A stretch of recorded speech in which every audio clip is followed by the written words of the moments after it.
जय हिंद साथियों, कैसे हैं आप लोग? उम्मीद करता हूँ बढ़िया ही होंगे और आप लोगों की पढ़ाई भी बढ़िया ही चल रही होगी। जैसा कि आप सभी लोगों को पता है कि हम नवीन सर का जो जीएस का नया एक फाउंडेशन बैच चल रहा है, उसमें पॉलिटी का जो पोर्शन है उसका हम फटाफट रिवीजन करने वाले हैं इस वीडियो में।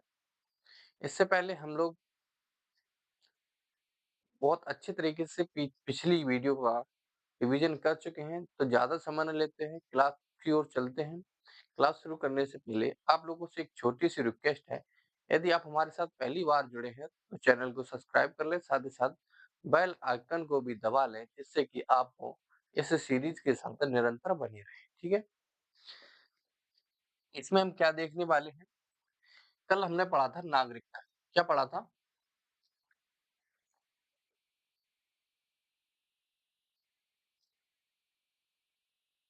कल हमने पढ़ा था नागरिकता।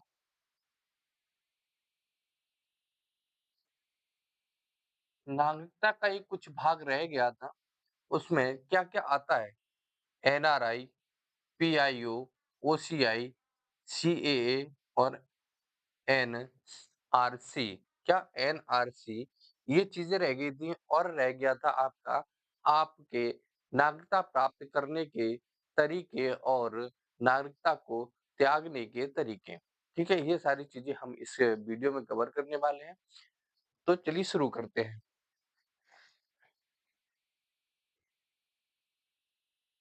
सभी लोगों को हम बता चुके थे कि नागरिकता प्राप्त करने के कुल 5 तरीके होते हैं। आप 5 तरीके से नागरिकता ले सकते हैं। कौन-कौन से? जन्म से, वंशक्रम से, पंजीकरण से, देशीकरण से और क्षेत्र अर्जन से। अब हम हैं इन 5 चीज़ों को बड़े एक-एक करके समझने का प्रयास करते हैं। तो जैसे बात करें बाय बर्थ यानी कि जन्म से। आप जन्म से किस प्रकार नागरिकता ले सकते हैं?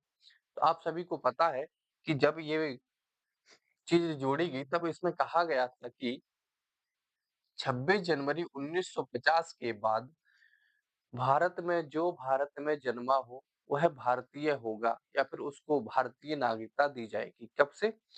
26 जनवरी 1950 से। जब ये चीज़ हुई, तब इसका कुछ लोगों ने गलत फ़ायदा उठाया। ये चीज़ नोटिस में आई, जब ये चीज़ नोटिस में आई, इसको समझते हैं। जैसे कैसे फ़ायदा उठाया? जैसे कोई व्यक्ति रूस का आदमी है और एक औरत है रूस की, वह प्रेग्नेंट है। जब उसे प्रेग्नेंट है तो इन लोगों ने चाहा कि हमारे बच्चे को भारत की नागरिकता मिल जाए। क्या भारत की नागरिकता मिल जाए? तो यह प्रेग्नेंसी के समय भारत आए और इन्होंने उत्तर प्रदेश के किसी किसी अच्छे से हॉस्पिटल में उसको जन्म दिया। क्या यूपी के किसी अच्छे से हॉस्पिटल में उनको जन्म दिया और इनका जो बच्चा है वह भारतीय नागरिक बन गया। क्या? भारतीय नागरिक बन गया क्योंकि इसमें साफ कहा गया है कि 26 जनवरी 1950 के बाद उसका जन्म भारत में हुआ। ठीक है? जब ये चीज़ नोटिस में आई तब एक क्लॉज़ जोड़ा गया कि उसके उसके माता या पिता में से कोई एक भारतीय नागरिक होना चाहिए। क्या कहा गया?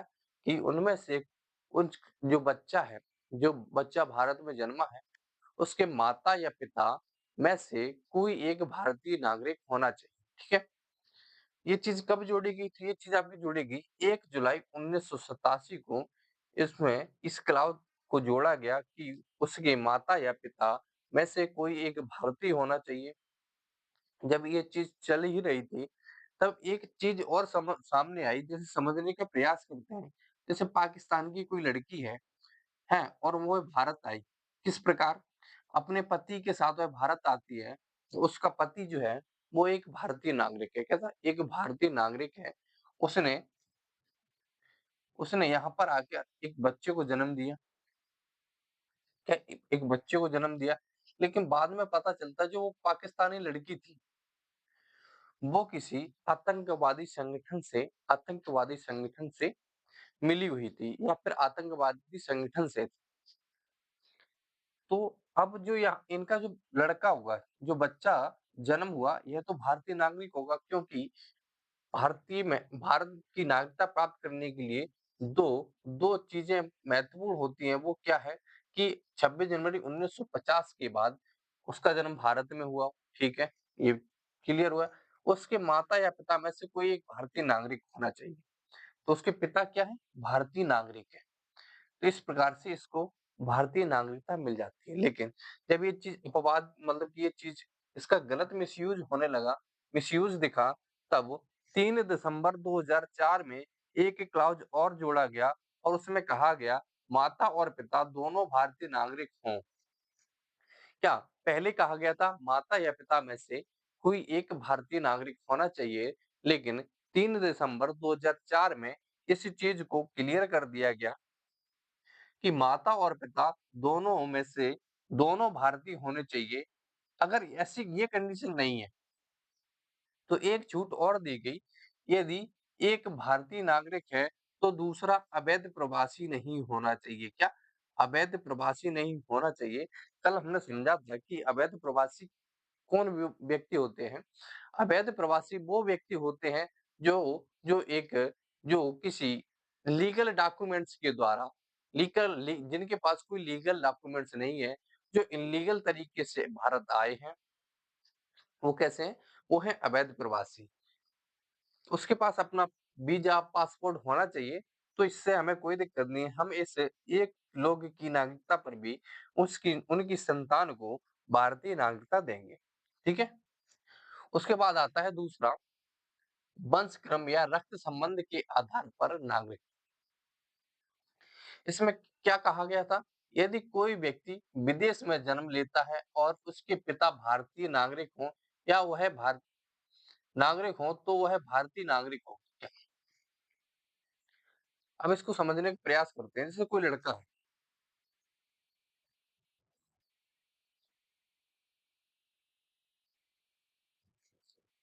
कोई लड़का है,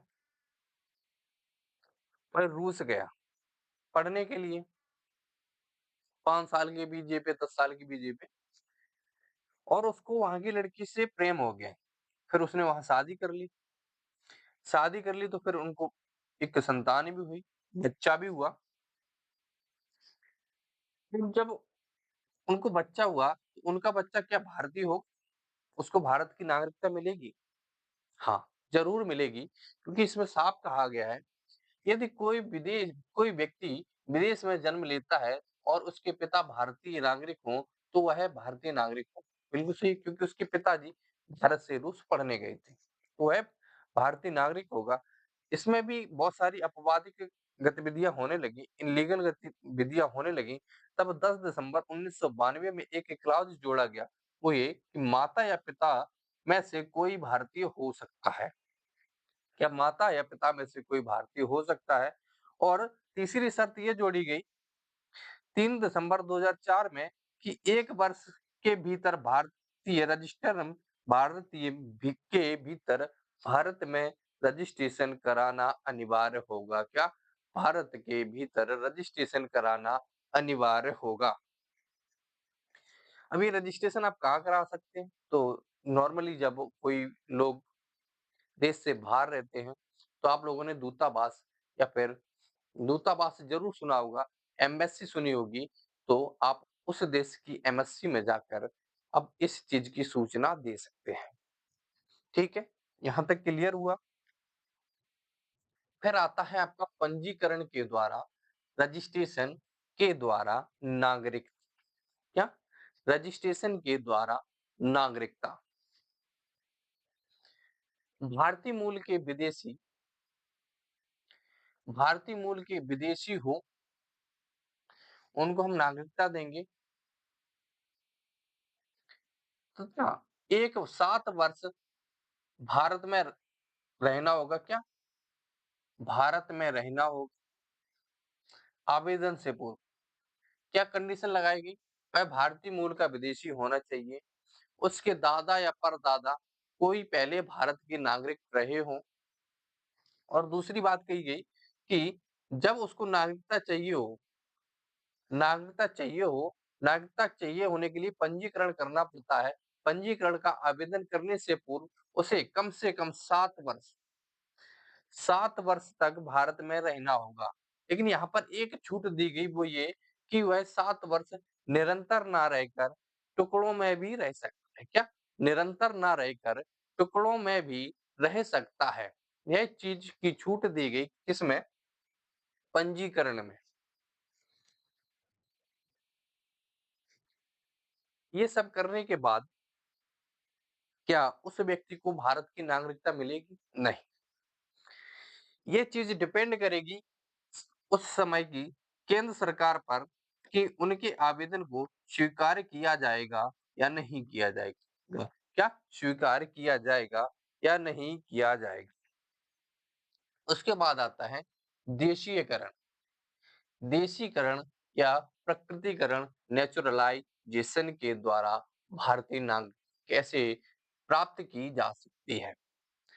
तो इसके लिए क्या प्रावधान थे? तो भारत विदेशियों को नागरिकता देने का प्रावधान ये इस प्रकार था कि उस देश में भी ऐसा ही प्रावधान होना चाहिए। जैसे जैसे आप कनाडा का कोई व्यक्ति है, वह भारत आया किसी रिसर्च या एजुकेशन के पर्पज से और वह यहाँ रहा, उसको यहाँ के लोगों का चाल-चलन, व्यवहार, संस्कृति, कल्चर पसंद आया और उसने कहा कि अब हम यहीं रहना चाहते हैं। उसने किसी भारतीय लड़की से शादी भी करने का प्लान बना लिया और उसने सरकार से कहा कि अब हम भारत कनाडा की नागरिकता छोड़कर भारत की नागरिकता ग्रहण करने के लिए तैयार हैं। लेकिन भारत नागरिकता तब देगा जब कनाडा से इस चीज की परमिशन मिल जाए कि हाँ, आप भारत की नागरिकता लेना चाहते हैं तो कोई दिक्कत नहीं है, आप आराम से भारत की नागरिकता लें, आपकी कनाडा की नागरिकता खत्म हो जाएगी। मतलब कनाडा की परमिशन होनी चाहिए, कनाडा के द्वारा अनुमति मिलनी चाहिए कि आप भारतीय नागरिकता ले सकते हैं। तब ही भारत उस व्यक्ति को भारतीय नागरिकता दे सकता है। ये चीज क्लियर हुई? फिर इसमें दूसरी शर्त क्या थी? इसमें दूसरी शर्त थी आवेदन से पूर्व लगातार 12 माह, मेन पॉइंट बनता है लगातार 12 माह भारत में निवास तथा इसके पहले 14 वर्षों में 11 वर्ष भारत में रहा हो। कितने? 14 वर्षों में से 11 वर्ष तक भारत में रहा हो। और तीसरी कंडीशन इसमें रखी गई, सही चरित्र एवं इच्छा होनी चाहिए। उसका चरित्र, उसका कैरेक्टर अच्छा होना चाहिए, गुडविल होना चाहिए और उसकी खुद की स्वेच्छा होनी चाहिए कि वह भारत का नागरिक बनना चाहता है और वह आगे भी निरंतर भारत में ही रहेगा। ठीक है? ये चीज़ क्लियर हुई? तो फिर बढ़ते हैं आगे और और एक चीज़ और रखी गई कि 8वीं अनुसूची में जो भाषाएँ हैं, उनमें से किसी एक का ज्ञान होना चाहिए। क्या उसे उनमें से किसी एक भाषा का ज्ञान होना चाहिए। ये चीज़ क्लियर हुई और एक और कंडीशन रखी गई कि उसकी उसकी उसे संविधान की निष्ठा के अनुसार शपथ लेनी होगी। क्या? संविधान की निष्ठा के संविधान की निष्ठा के अनुसार शपथ लेनी होगी। लेकिन एक एक अपवादिक पॉइंट बनता है यहाँ से कि यदि कोई व्यक्ति केंद्र सरकार चाहे या फिर बोला जाए भारत सरकार चाहे तो किसी व्यक्ति को तात्कालिक स्थिति में भी भारतीय नागरिकता दे सकता है। किस प्रकार से? तो यदि वह व्यक्ति कला, विश्व शांति, मानव प्रगति, विज्ञान, साहित्य और दर्शन इन क्षेत्रों में इन क्षेत्रों में उसने बहुत ही अच्छे कार्य किए हों। क्या? बहुत ही अच्छे कार्य किए हों, तो भारत सरकार उसे तात्कालिक स्थिति में भी तात्कालिक स्थिति में भी भारत का नागरिक बना सकता है। ये चीज़ क्लियर हुई? तो फिर चलते हैं आगे और अंतिम है जिस प्रकार से हम अंतिम तरीका है हमें भारत की नागरिकता लेने का, वो कौन-सा है? अर्जित क्षेत्र के द्वारा। जैसे बोला जाए कि जब हमने पहला पहला पढ़ा था कि जन्म के द्वारा भारत की नागरिकता, तो उसमें क्या कहा गया था कि आप 26 जनवरी 1950 के बाद भारत में जन्मे हो तो आप भारतीय नागरिक होंगे। लेकिन एक चीज आपने देखी होगी, जो गोवा है, गोवा क्या 1950 में भारत में था? गोवा क्या आपका 1950 में भारत में था? नहीं था ना। तो जब गोवा भारत में मिला, क्या जब गोवा को भारत में मिलाया गया, तब यहाँ के लोगों को नागरिकता कैसे मिली? क्योंकि ये तो 1950 के बाद में भारत में आए हैं, 1950 से पहले भारत में नहीं थे। ठीक है? 1950 के बाद में भी भारत में नहीं थे, ये बाद में आए हैं, लेकिन इनको इनको भारत में मिलाया गया, तो इनके लिए कुछ प्रावधान थे, वो थे जिस क्षेत्र को भारत राज्य क्षेत्र में मिलाया जाएगा, उसको उसको उसी दिन से बिल पारित कर भारतीय नागरिकता दे दी जाएगी। क्या? उसी दिन उसी दिन उस क्षेत्र के रहने वाले व्यक्तियों के प्रति एक बिल पास करके उसी समय से भारतीय नागरिकता दे दी जाएगी। ये चीज़ क्लियर हुई? तो फिर बढ़ते हैं आगे कि नागरिकता समाप्त होने के तरीके। यदि नागरिकता आपको मिल सकती है, तो आपकी नागरिकता को खत्म भी किया जा सकता है। क्या? यदि भारतीय नागरिकता आपको मिलती है, तो उसको खत्म भी किया जा सकता है। तो वही तरीके इसमें हम देखने वाले हैं। कितने तरीके हैं, जिनसे भारतीय नागरिकता खत्म हो जाती है? तो 3 तरीके हैं। स्वेच्छा से त्याग, पहला क्या है? स्वेच्छा से त्याग। स्वेच्छा से त्याग का मतलब क्या है? जैसे आप अमेरिका पढ़ने गए, आपने वहाँ पढ़ाई की, आपका किसी के साथ आप प्रेम संबंध बना और आपने वहाँ पर रहने का मन बनाया और आपने वहाँ की लड़की से शादी कर ली और आपने वहाँ की लड़की से शादी कर ली, फिर उस लड़की ने कहा कि अब हम यहीं पर सेटल हो जाते हैं। तो आपको वहाँ पर सेटल होने के लिए वहाँ की नागरिकता चाहिए होगी। क्या? वहाँ की नागरिकता चाहिए होगी, तो जब आपको वहाँ की नागरिकता ले लेंगे, तो भारत की नागरिकता स्वतः ही समाप्त हो जाएगी। क्या? स्वतः ही समाप्त हो जाएगी। दूसरी कंडीशन यहाँ पर ये बन सकती है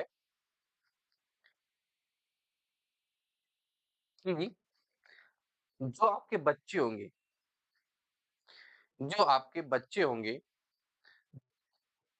यदि आप भारतीय नागरिक हैं, आपका कोई बच्चा होता है आपका कोई बच्चा होता है और क्या उसकी नागरिकता भारत की नागरिकता होगी या नहीं होगी? पहला प्रश्न आपसे हमारा ये है, इसका जवाब आप कमेंट में कीजिएगा, फिर हम इसको डिटेल से समझते हैं। हाँ, उसका जो बच्चा होगा वो भारतीय नागरिक होगा। कब तक? जब तक जब तक वह नाबालिग रहेगा। जैसे ही वह बालिकावस्था में आएगा, तो उससे उससे इस चीज़ की अनुमति माँगी जाएगी। क्या? इस चीज़ की अनुमति माँगी जाएगी कि वह भारत का नागरिक रहना चाहता है या नहीं। यह उसकी स्वेच्छा होगी, उसकी स्वयं की इच्छा होगी कि वह भारत की नागरिकता चाहता है या फिर अमेरिका की। ये 2 चीज़ें थी। हाँ, एक चीज़ और है, वो ये है कि एक कंडीशन रख दी गई इसमें, क्या? कि आप युद्ध के समय कोई भी ऐसी विपत्ति आती है देश के ऊपर, उस समय आप भारत की अपने मन से नहीं छोड़ सकते। क्या? अपने मन से नहीं छोड़ सकते। आप छोड़ने के लिए आवेदन कर सकते हैं।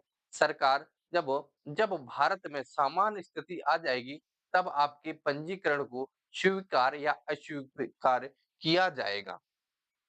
फिर आता है आपका समाप्ति या फिर निरसन।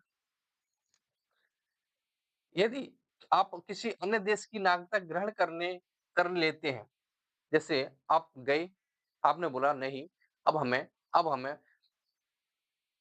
अब हमें चीन की नागरिकता चाहिए। आपने जाके चीन की नागरिकता ले ली, डायरेक्ट जाके बिना कुछ किए आप यहाँ से गए, चीन की नागरिकता ले ली। तो आपकी बिना कुछ किए यहाँ की भारत की नागरिकता बिना कुछ किए खत्म भी हो जाएगी। जैसे आपने बिना कुछ किए वहाँ की ले ली, ऐसे ही आपकी यहाँ पर बिना कुछ किए खत्म भी हो जाएगी। ये होता है आपका दूसरा तरीका समाप्ति, ऑटोमैटिक ऑटोमैटिक टर्मिनेशन या ऑटोमैटिक टर्मिनेशन भी इसे कहा जाता है। दूसरा वंचित होना, क्या? वंचित होना। सिर्फ ऐसे लोग जो देशीकरण या पंजीकरण से भारतीय नागरिक बने होंगे, उनकी उनकी नागरिकता को समाप्त भी किया जा सकता है। क्या? उनकी नागरिकता को समाप्त भी किया जा सकता है। ये चीज़ क्लियर हुई। ये आपके तीसरे पॉइंट में है जिसमें वंचित होगा। अब इसके वंचित करने की कुछ अब ऐसे तो है नहीं कि हर व्यक्ति के सा चरित्र बहुत अच्छा है, वह अच्छे काम भी कर रहा है, वह भारत के सपोर्ट में बोल भी रहा है, सारे काम वह भारतीय नागरिक के कर रहा है और आप कहो कि नहीं भाई, तुम्हारी नागरिकता हम नहीं तुम्हें हम नागरिक नहीं रहने देंगे। उसके कुछ रीज़न्स माँगे जाएँगे आपसे या फिर कुछ रीज़न्स आपको दिए जाएँगे कि इन रीज़न्स की वजह से हम आपकी भारतीय नागरिकता को छीन रहे हैं। जैसे फर्जी दस्तावेज़। जैसे बहुत से लोग होते हैं डंकी के द्वारा डंकी के द्वारा भारत में आ जाते हैं मतलब कि छुपकर चोरी छुपे भारत में आ जाते हैं। तो क्या है कि ये होते हैं फर्जी फेक डॉक्यूमेंट्स बनाकर भारत में आए रहने लगे यहाँ की नागरिकता ले ली। बाद में पता चलता है कि इस व्यक्ति के जो डॉक्यूमेंट्स है वो फेक डॉक्यूमेंट्स है डुप्लीकेट है। उनका कोई उनका कोई अस्तित्व नहीं है। तो इस स्थिति में भी आपकी नागरिकता समाप्त कर दी जाएगी। या फिर शत्रु राष्ट्र के साथ संबंध। आप किसी ऐसे देश के साथ अच्छे संबंध बनाए रखे हैं जो हमारा हमारे देश का शत्रु राष्ट्र है। जैसे यदि बोला जाए जैसे भारत और पाकिस्तान एक-दूसरे के एनिमी हैं। भारत का एनिमी कौन है? पाकिस्तान। आप पाकिस्तान के साथ अच्छे संबंध बनाते हैं। वहाँ की वहाँ की एजेंसियों को यहाँ की खबर देते हैं, तो ऐसी परिस्थिति में भी आपकी नागरिकता समाप्त कर दी जाएगी। क्या? ऐसी स्थिति में भी आपकी नागरिकता समाप्त कर दी जाएगी। दूसरा, 2 वर्ष से ज़्यादा 2 वर्ष से ज़्यादा की सज़ा। क्या है? 2 वर्ष से ज़्यादा की सज़ा भी आपको दे दी जा सकती है, नागरिकता मिलने के 5 वर्ष के अंदर। 7 वर्ष बाहर रहने पर आपकी भारतीय नागरिकता समाप्त कर दी जाएगी। संविधान का आदर न करने पर भी आपकी भारतीय नागरिकता को समाप्त किया जा सकता है। अब इसमें जो ना समझ में ना आने वाला पॉइंट है, वह 7 वर्ष बाहर रहने पर आपकी भारतीय नागरिकता समाप्त कर दी जाएगी। ऐसा नहीं है, जैसे आप पढ़ाई करने के लिए गए, कि पढ़ाई करने के लिए आप कनाडा, अमेरिका या फिर अफ्रीका या फिर यूरोप के किसी देश में गए, तो आपने वीज़ा बनवाया था 8 वर्ष का। इसमें था समय कितना दिया गया है 7 वर्ष का, आपके पास वीज़ा था 8 वर्ष। हम वहाँ 8 वर्ष तक रुके, उसके बाद आप यहाँ आते हैं, तो आपको ये चीज़ पढ़ने के बाद ऐसा लगेगा कि यदि मैं 8 वर्ष बाद वापस लौट कर आता हूँ, तो मेरी भारतीय नागरिकता समाप्त कर दी जाएगी। नहीं, ऐसा नहीं है। आप आप एक निश्चित निश्चित डॉक्यूमेंट्स बनवाकर, निश्चित कागज़ात के द्वारा देश से बाहर रहते हैं, तो आपकी भारतीय नागरिकता समाप्त नहीं की जाएगी। क्या? भारतीय नागरिकता समाप्त नहीं की जाएगी। हाँ, ये कब है? जैसे आप 2 साल का वीज़ा लेकर गए, 2 साल का वीज़ा लेकर गए और आप उन्हें वहाँ पर लगा दिए 8 साल या फिर बोला जाए कि आपने 5 साल का वीज़ा लिया, 6 साल का वीज़ा लिया और आप वहाँ पर 8 वर्षों तक रुके रहे। 2 वर्ष तक आप अवैध रूप से वहाँ रहे, तो इस स्थिति में आपकी भारतीय नागरिकता समाप्त कर दी जाएगी, ठीक है? ये तो थे आपके नागरिकता ग्रहण करने और नागरिकता त्यागने के कुछ तरीके जो भारतीय संविधान में इनका उल्लेख है और इनसे जो प्रश्न बनते हैं वो इन्हीं से बनते हैं। उसके बाद आती है आपकी एनआरआई, नॉन रेसिडेंट इंडियंस, जिन्हें हम एनआरआई कहते हैं। मतलब ये भारतीय तो हैं, लेकिन भारत में रहते नहीं है। क्या? भारतीय तो हैं, लेकिन भारत में रहते नहीं है। क्या ये भारतीय नागरिक हैं? इनके पास भारतीय पासपोर्ट होता है और ये 182 दिन 182 दिन विदेश में रहते हैं। किस पर? वीजा पर। दूसरे क्या है? PIO, person of Indian origin. ये भारतीय नागरिक नहीं होते हैं, ये भारतीय मूल के व्यक्ति तो होते हैं और ये कार्ड 2002 में जारी हुआ था। कौन सा? पीआईओ कार्ड आपका 2002 में जारी हुआ था। ये भारतीय मूल के व्यक्ति तो होते हैं, लेकिन यह भारतीय नागरिक नहीं होते हैं। उसके बाद आता है आपका ओसीआई कार्ड। कौन सा? ओसीआई कार्ड, जो आपका ओवरसीज सिटीजन ऑफ इंडिया इसका फुल फॉर्म है और इसको समुद्र पाई नागरिकता भी कहा जाता है। यह सिर्फ एक दर्जा है। क्या? यह एक दर्जा है। 2003 से आरंभ किया गया था। ओसीआई के लिए एलएम सिंधवी समिति बनाई गई थी। इसकी सिफारिश पर ओसीआई कार्ड बनाया गया था।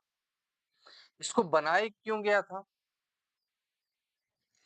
तो इसके लिए हमें कुछ पॉइंट समझने होंगे। जैसे कोई विदेशी व्यक्ति है, कोई अमेरिका का व्यक्ति है, वह भारत आता है निवेश करने के लिए। निवेश करने के लिए आप सभी लोगों ने देखा होगा, आप कभी जो टूरिस्ट पैलेस है, टूरिस्ट पैलेस पे जाइए तो वहां पर जो टिकट टिकट तो समझते ही होंगे। टिकट होती है, टिकट।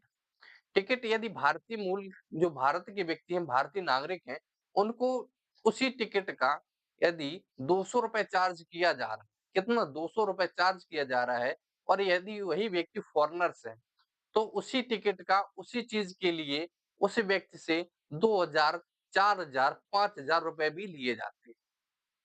क्या? 2000, 4000, 5000 रुपए भी लिए जाते हैं उसी सेम चीज के लिए।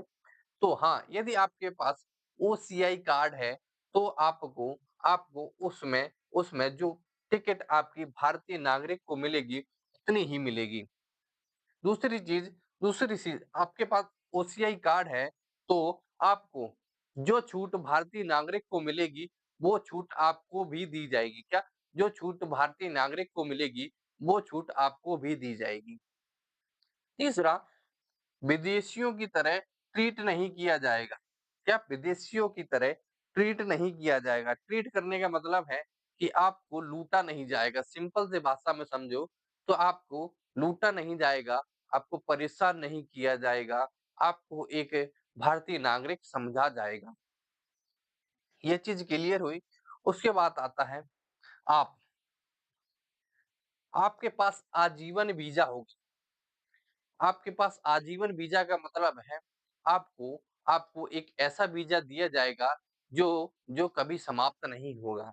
आप जब चाहे तब आ सकते हैं, जब चाहे तब जा सकते हैं। वो आपकी पर्सनल चॉइस होगी। क्या? आपकी पर्सनल चॉइस होगी। बस समस्या कहाँ आती है कि भारतीय नागरिक भारत में कहीं पर भी जमीन ले सकते हैं, लेकिन आपके पास यह अधिकार नहीं होगा यहाँ पर जमीन लेने का। अब जो अंतिम क्लॉज बनता है, वो 5 वर्ष तक ओसीआई कार्ड तो नागरिकता के लिए आवेदन।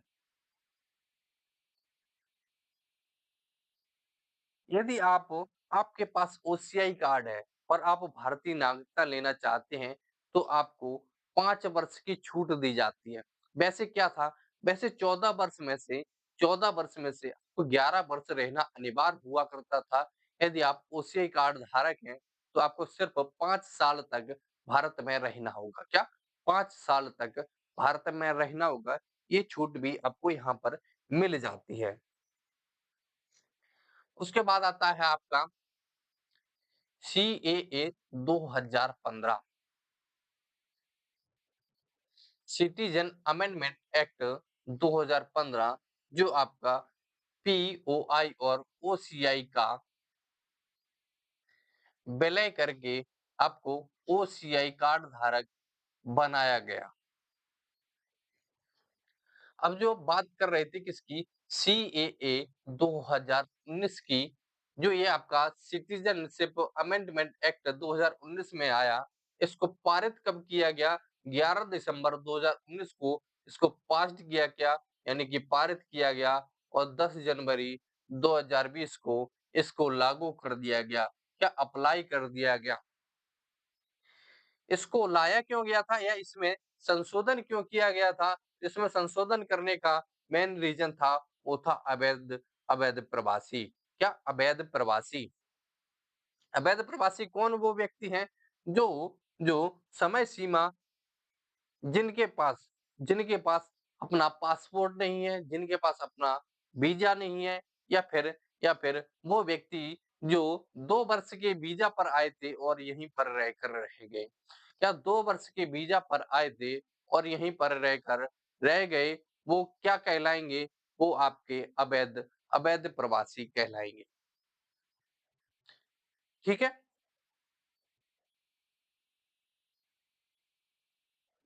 लेकिन इसमें भी एक अपवाद है, जो जो छठी अनुसूची का क्षेत्र है, वहाँ पर ये चीज़ लागू नहीं होती। क्या? वहाँ पर ये चीज़ लागू नहीं होती। अब ये संशोधन लाया क्यों गया था? कि आप सभी को पता है कि अफ़गानिस्तान, पाकिस्तान, बांग्लादेश बांग्लादेश ये 3 देश हैं। इन 3 देश के 6 धर्मों जैसे हिंदू, सिख, ईसाई, बौद्ध, पारसी या फिर जैन इन धर्मों के इन धर्मों के जो व्यक्ति हैं, जिनके जिनके साथ वहाँ पर अत्याचार हो रहा है और वह भारत में आना चाहते हैं, तो उनके लिए यह लाया गया था, और इसमें कहा गया था कि यदि आप 31 दिसंबर 2014 तक भारत आ गए थे, तो आप अवैध प्रवासी नहीं माने जाएँगे। यदि इस डेट के बाद में आते हैं, इस डेट के बाद में आए हैं, तो आप एक अवैध प्रवासी होंगे। क्या? अवैध प्रवासी होंगे। दूसरा था देशीकरण द्वारा नागरिकता के प्रावधान में संशोधन। इसमें क्या संशोधन किया गया?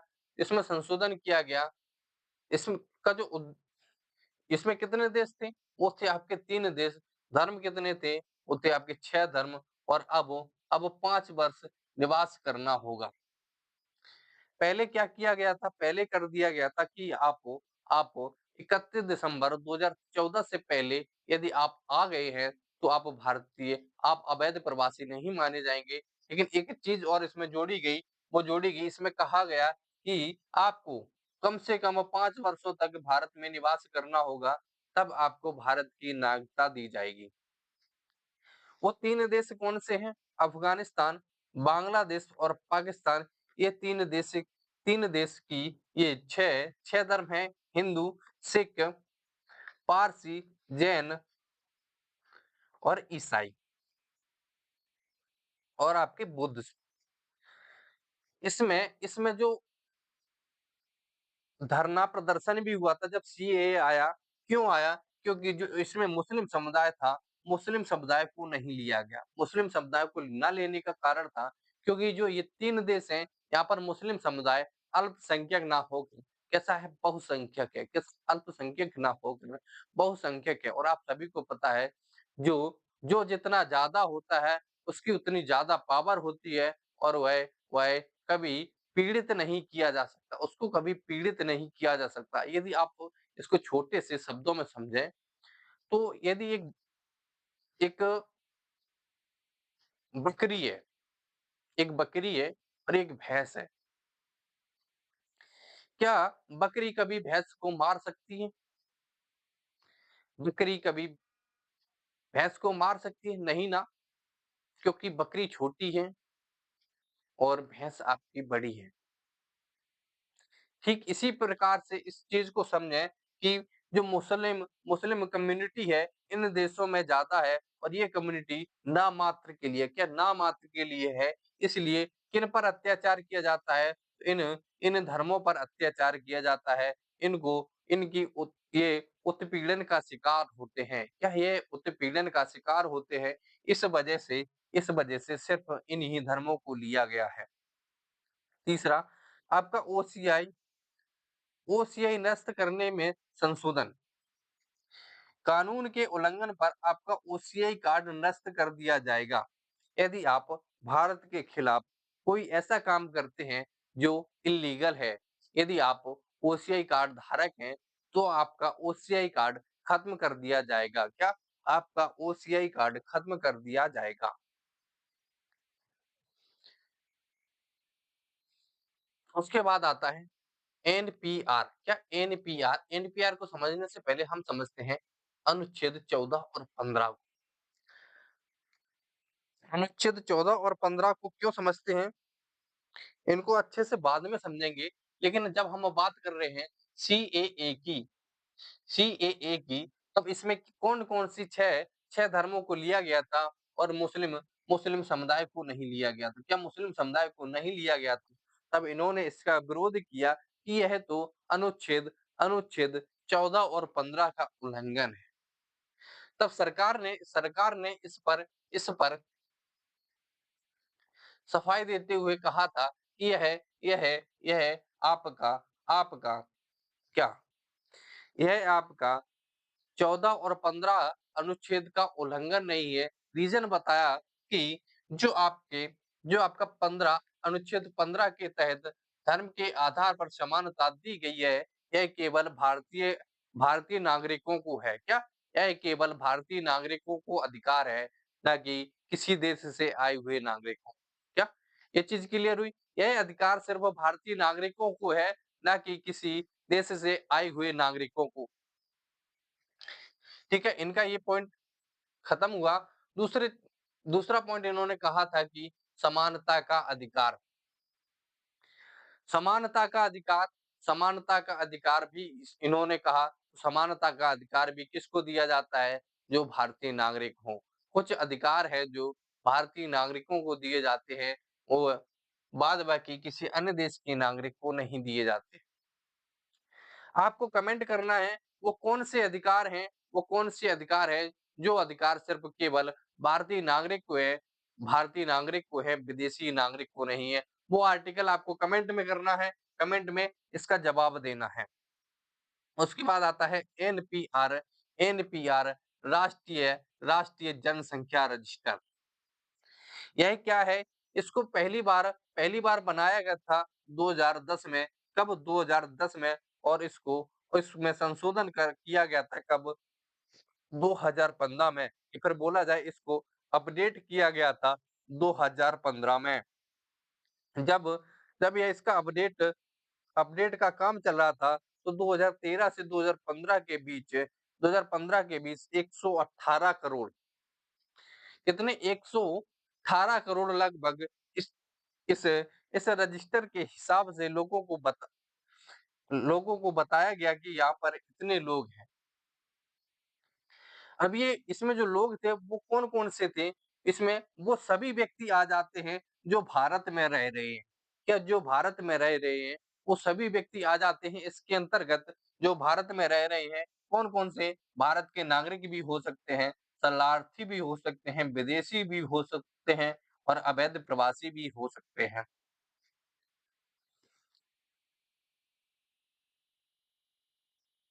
हुँ, ये सभी व्यक्ति हो सकते हैं और वह मिनिमम कम से कम 6 महीने से निरंतर एक ही जगह भारत में रह रहे हों। क्या?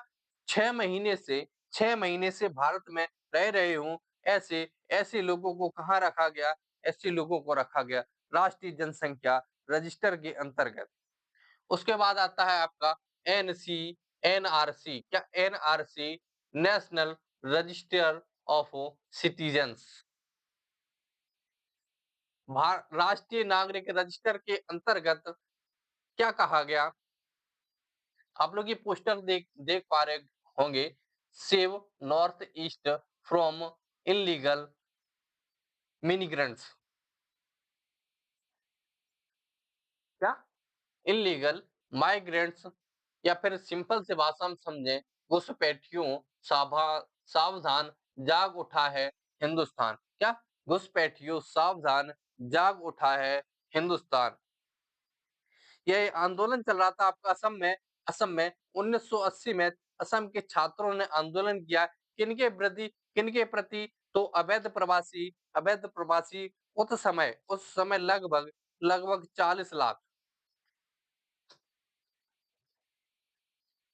40 लाख लोग लोग आकर आकर जो नॉर्थ ईस्ट के राज्य थे वहां पर आकर बस गए। बांग्लादेश म्यांमार से आकर यहाँ पर आए। तो आपको आप बताइए, यदि आपके घर में 10 लोगों 10 लोगों का 10 लोगों का खाना पीना है, 10 लोगों का खाना पीना है और आपके मोहल्ले पड़ोस से 20 लोग और आ जाएं, 20 लोग और आ जाएं और वो आपके खाने का जो संसाधन है उसमें भाग ले लें, तो क्या आपका वो जो खाने पीने का संसाधन था वो पूरा पूरा 1 साल तक चल पाएगा? नहीं चल पाएगा ना। तो इसी चीज का इसी चीज का विरोध विरोध कर रहे थे ये असम के छात्र, कब? 1980 में। ठीक है। तब एक तब एक समझौता हुआ असम समझौता 24 मार्च 1971 तक। इसमें कहा गया कि 24 मार्च 1971 तक जो लोग भारत में प्रवेश कर गए हों वो भारतीय नागरिक होंगे और भारत के पूर्ण नागरिक होंगे। कब? 1951 से 61 वाले पूर्ण नागरिक होंगे। लेकिन 61 से 71 71 के पूर्ण नागरिक तो होंगे। क्या पूर्ण नागरिक तो होंगे, लेकिन उन्हें वोट देने का अधिकार नहीं होगा।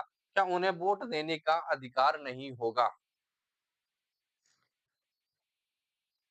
अब आते हैं आपके प्रश्न जो एग्जाम की दृष्टि से महत्वपूर्ण बनते हैं। क्या?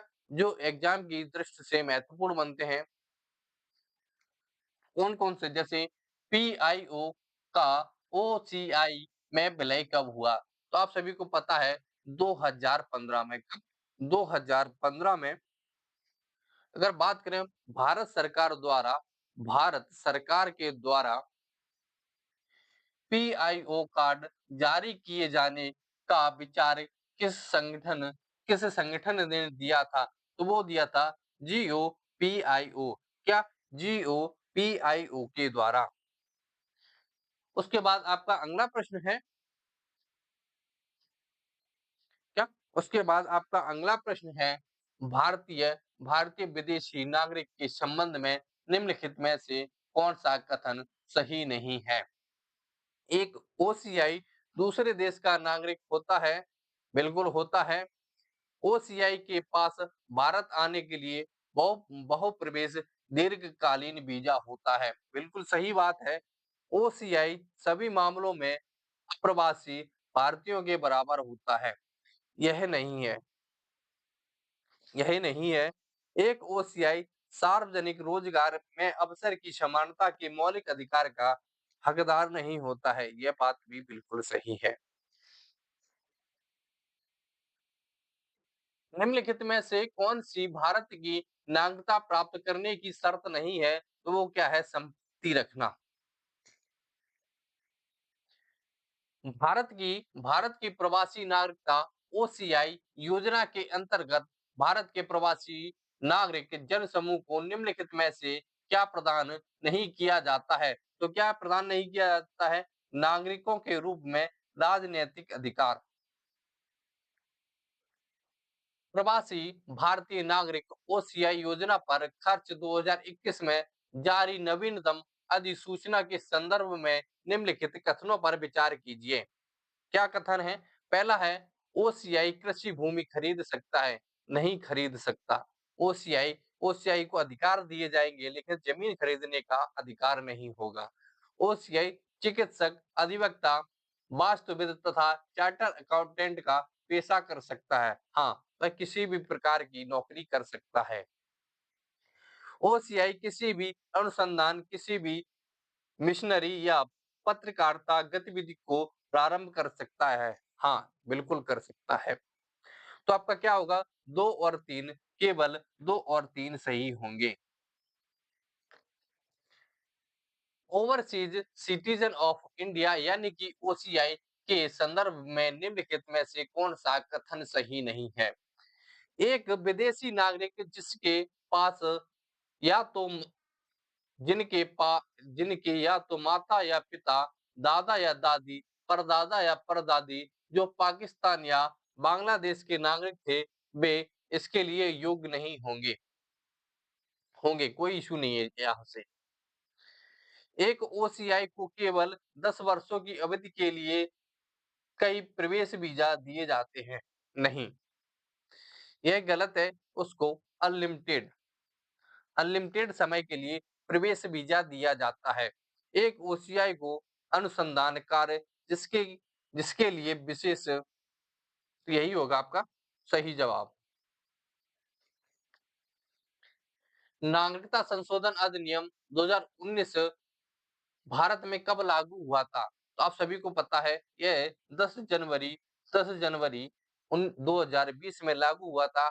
आपको बताना है यह पारित कब हुआ था? कब पारित?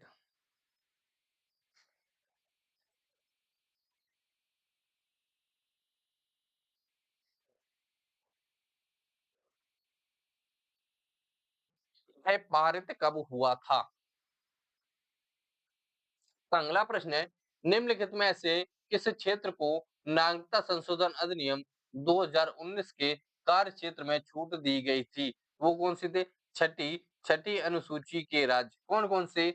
असम, मेघालय, त्रिपुरा और मिजोरम। नागरिकता संशोधन अधिनियम कब पारित किया गया था? तो 11 दिसंबर 2019 को पारित किया गया था। लागू कब किया गया? तो आपका 20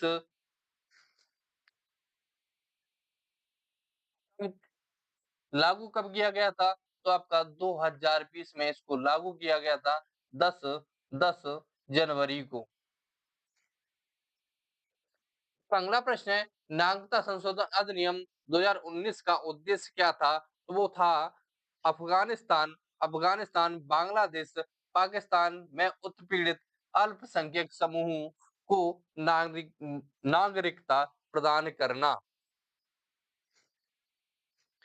निम्नलिखित में से कौन सी जानकारी राष्ट्रीय जनसंख्या रजिस्टर भारत की जनगणना 2011 में संग्रहित नहीं है? तो वो है आधार संख्या। क्या आधार संख्या?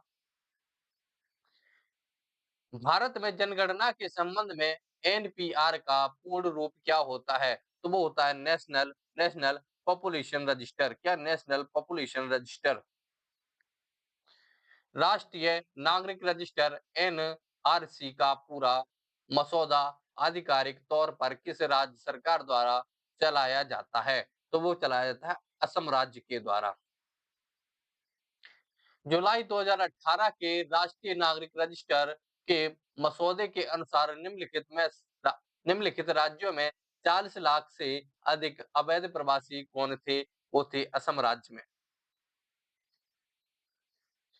एनसीआर का सही पूर्ण रूप क्या होगा? तो वो होगा नेशनल रजिस्टर ऑफ सिटीजनशिप।